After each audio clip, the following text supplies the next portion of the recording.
Good morning students. आज के lecture में हम गुरु गोविंद सिंह जी की कविताओं का सार करते हैं। छंद वथिका का सार। गुरु गोविंद सिंह जी द्वारा रचित पदों में, जो गुरु गोविंद सिंह जी द्वारा रचित हैं पद, उसमें उन्होंने परमात्मा के निर्गुण निराकार रूप का वर्णन किया है। उन्होंने बताया है कि जो हमारा परमात्मा है वह निर्गुण है, वह उनका ना तो कभी जन्म होता है ना ही कभी उसका अंत होता है, उसे किसी भी प्रकार से प्राप्त किया जा सकता है। वह कहते हैं कि उन्हें कहीं भी ढूंढने की जरूरत नहीं है, वह हमारे भीतर ही निवास करते हैं। केवल नाम सिमरन से ही उसे प्राप्त किया जा सकता है। अकाल पुरख परमात्मा काल के बंधन में बंधा हुआ नहीं है, वह किसी भी बंधन में बंधा हुआ नहीं है, ना ही उस पर समय स्थान स्थिति का उन पर कोई भी प्रभाव पड़ता है। वह दिखाई नहीं देते क्योंकि वह सभी निराकार ब्रह्म से दूर हैं। वह सबको सहारा देते हैं, उसके लिए कोई भी जात पात या धर्म नहीं है, ना ही किसी उसको लिए कोई रंग रूप है। वह सभी का सहारा देते हैं, सभी के दुखों को दूर करते हैं। वही हमारे मन में उत्पन्न बुरे विचारों का दूर करते हैं। वह काल पुरख दीनहीन ही इंसानों को सहायक हैं। सभी पशु पंछी जीव जंतु उनके द्वारा ही अपना पालन पोषण करते हैं। वह कलयुग पर जो आज का युग है वह कलयुग है, उन पर पड़ने वाले बुरे प्रभावों का भी वही नाश करते हैं। वे सभी बेकार के होते हैं, क्रोध लोभ मोह रोग शोक भय आदि को दूर करते हैं, जिसके माध्यम से प्राणी अभिमान या घमंड करता है, लेकिन वह उनको दूर करके सभी प्राणियों को समान समझते हैं। यदि उनको प्राप्त करने के लिए यदि मनुष्य इधर उधर भटकता है, उसे मंदिरों में मस्जिदों में गुरुद्वारों में प्राप्त करने की कोशिश करता है। कवि कहते हैं कि उसे इतने उधर ढूंढने से प्राप्त नहीं किया जा सकता, सिर्फ नाम सिमरन या सत्कर्म करने से ही उसको परमात्मा को पाया जा सकता है।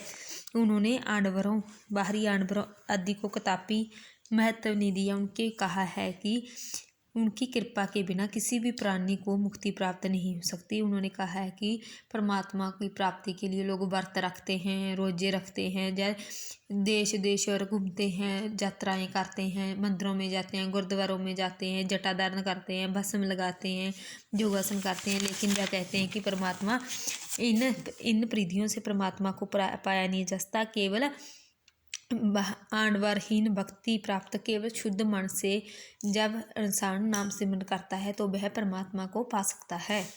आगे हम इसकी प्रसंग व्याख्या करते हैं। आदि रूप अनादि मूर्त जोनि पुरख अपार, सर्व मान त्रिमान देव अदेव आदि उदार, सर्व पालक सर्व गैल सर्व को पुनि काल, जंतर तंत्र विराज ही अवधूत रूप विशाल। प्रस्तुत पंक्तियाँ जो गुरु गोविंद सिंह जी द्वारा रचित हैं, इसमें उसे छंद वथिका में संकलित किया गया है। इसमें गुरु गोविंद सिंह जी कहते हैं कि जो परमात्मा है वह निर्गुण निराकार है। वह सभी संतों महात्माओं के पवित्र रूप या कार्यों की सहायता प्रशंसा करते हैं। वह कहते हैं कि इंसानों को ज्ञान प्राप्त करने के लिए वह इधर उधर घूमते हैं। गुरु गोविंद सिंह जी कहते हैं जो कि निर्गुण ब्रह्म है वह सृष्टि का आरंभ करता है। उसका ना तो कभी जन्म होता है ना ही उसकी कभी अंत होता है, उसे नाम सिमरन से पाया जा सकता है। वह तीनों लोगों में विद्वान है, उसे किसी भी लोग में ढूंढने की जरूरत नहीं है, वह हमारे भीतर ही निवास करता है। चाहे कोई भी मनुष्य हो, चाहे कोई भी जाति का धर्म का किसी भी रंग रूप का हो, सभी में ही परमात्मा विराजमान होते हैं। वह सभी का पालन पोषण करते हैं। वे सभी को ही मृत्यु प्रदान करते हैं। ऐसा नहीं है कि जो अमीर है उसको मृत्यु प्रदान नहीं करते, जो गरीब है उसको मृत्यु प्रदान करते हैं, लेकिन वह सभी को बराबर समान समझते हैं। वह सभी को जीवन देने वाले हैं, चाहे कोई छोटा हो बड़ा हो किसी भी जाति का हो। वह निर्गुण ब्रह्मा ही साधु संतों के रूप में हमारे सामने विद्वान होते हैं, क्योंकि कई बार वह साधु संतों के रूप में हमारे सामने होते हैं। वह हमारी परीक्षा लेते हैं, वह कि हम उसको परमात्मा को भक्ति और कृपा के माध्यम से ही हम उसको पा सकते हैं। वही इंसानों का सुख दुख दूर करते हैं।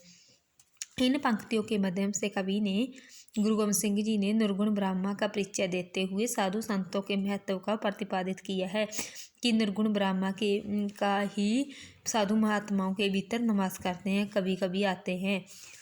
आगे है जो प्रसंग जे दूसरा तीसरा चौथा और 5 तक आपने रीड करने हैं, बाकी के हम आगे वाले लेक्चर में करेंगे।